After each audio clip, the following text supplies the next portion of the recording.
Please subscribe my YouTube channel Das Nyalchand भक्ति में शक्ति है एंड प्रेस बेल आइकॉन। जय श्री राम, हरे कृष्णा। गुरु धर्मीनाथ की जय हो। दास न्यालचंद यूट्यूब चैनल में वेलकम। भक्ति में शक्ति। आज हम एक ऐसी हस्ती के बारे में बात करेंगे जिसके कदमों के नीचे, कदमों तले ईश्वर ने स्वर्ग रखा है, वो है माँ। लेकिन जब भी हमें तकलीफ़ होती है, दर्द होता है या किसी भी मुसीबत में होते हैं तो हम सबसे पहले ईश्वर को याद नहीं करते हैं। सबसे पहले हमारे मुखार विंग से जो आवाज़ निकलती है और दिल से जो आवाज़ निकलती है वो होती है माँ। और ईश्वर भी कहते हैं कि जब तक तुम माता पिता की सेवा नहीं करोगे उस वक्त तक मेरी सेवा करने का कोई फ़ायदा नहीं होगा। तो सबसे निवेदन है, अर्ज़ है, विनती है कि माता पिता की कदर करें, उनकी सेवा करें और उनको कोई भी दुख तकलीफ़ ना दें। और अपनी आवाज़ भी जो है उनकी आवाज़ से कम रखनी है ताकि आपका कल्याण हो सके, आपका जीवन सफल हो सके।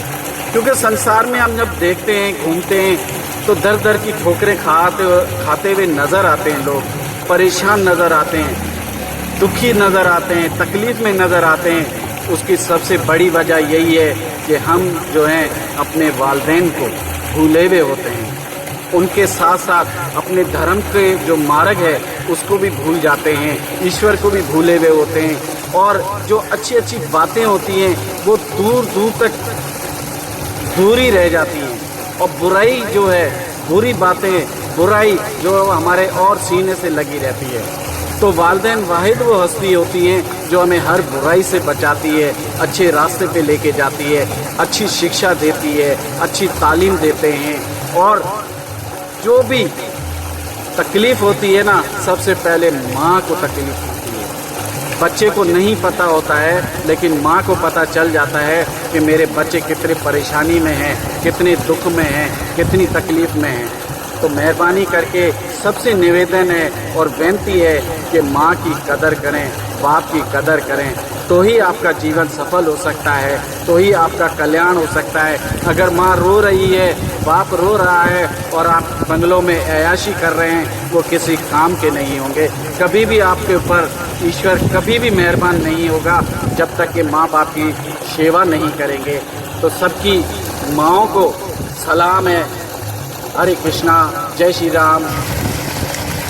तो माँ का दर्द जो है, कोई खुश नसीब बेटा है जो कि महसूस करता है। जैसे हमें तकलीफ़ होती है ना, कितना दर्द होता है कि तकलीफ़ जल्द से जल्द ख़त्म हो जाए।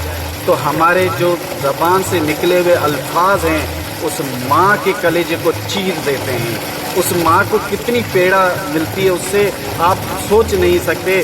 जैसे हमें छोटा सा ज़ख्म तकलीफ़ देता है, उससे कई हज़ार गुना उस माँ को तकलीफ़ होती है। लेकिन फिर भी माँ के मुख से निकलता है कि मेरा बेटा सलामत रहे, तंदुरुस्त रहे, खुश रहे। हमेशा वो अपने बच्चों से प्यार करती है, उनको आशीर्वाद देती रहती है। मैं आपको बता नहीं सकता कि माँ की ममता जो है उसको हासिल करने के लिए ईश्वर भी जो है उनको भी जो है जन्म लेने के लिए आना पड़ता है संसार में। क्योंकि माँ की ममता जो है बहुत मायने रखती है। माँ की ममता और संसार में कोई कर ही नहीं सकता। इसलिए ईश्वर देव देवता भी चाहते हैं कि उन्हें भी जो है माँ की ममता मिले।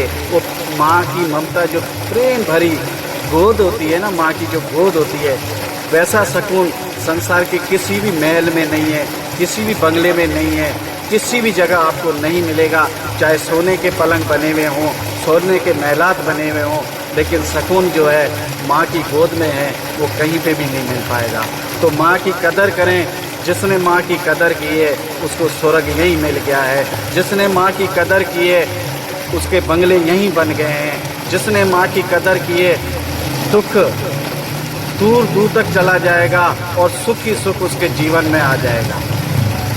तो निवेदन, विनती, गुजारिश कि माँ की कदर करें और माँ को दुख ना दें। क्योंकि जिस वक्त हमें उनका सहारा बनना होता है, उस वक्त हम माँ को अकेला छोड़ के चले जाते हैं, तो वो किसके सहारे जिएगी। तो उस वक्त आने से पहले ही आप उसका सहारा बन जाइए, क्योंकि बीवी के आने के बाद माँ को लोग जो है आश्रमों में छोड़ देते हैं। क्यों? उसको जब आपकी ज़रूरत है तो आपने घर से निकाल दिया, जब आपकी उसको ज़रूरत थी तो उसने अपने मुंह का निवाला भी आपको दे दिया कि मेरा बच्चा भूखा ना रहे। उसने अपना खाना छोड़कर आपका पेट भरा है, आप अपनी तकलीफ़ों को छोड़कर आपकी तकलीफ़ों को तरजीह दी है। और जब वो सोती थी, आप पेशाब करते थे, उस गीले पे खुद सोती थी और सूखे पे आपको सुलाती थी, तो उसकी कदर करें। मैं तो विनती करूँगा, गुजारिश करूँगा कि माँ के कदमों में ही पड़े रहें तो आपको स्वर्ग मिल जाएगा। बाकी ये इस संसार की जो खुशियाँ हैं, जो लालच है, लालच बहुत बुरी बला है। हम लालच में आके माँ बाप को घर से निकाल देते हैं, क्योंकि बीवी जो होती है ना, वो लालच देती है, लालसा देती है।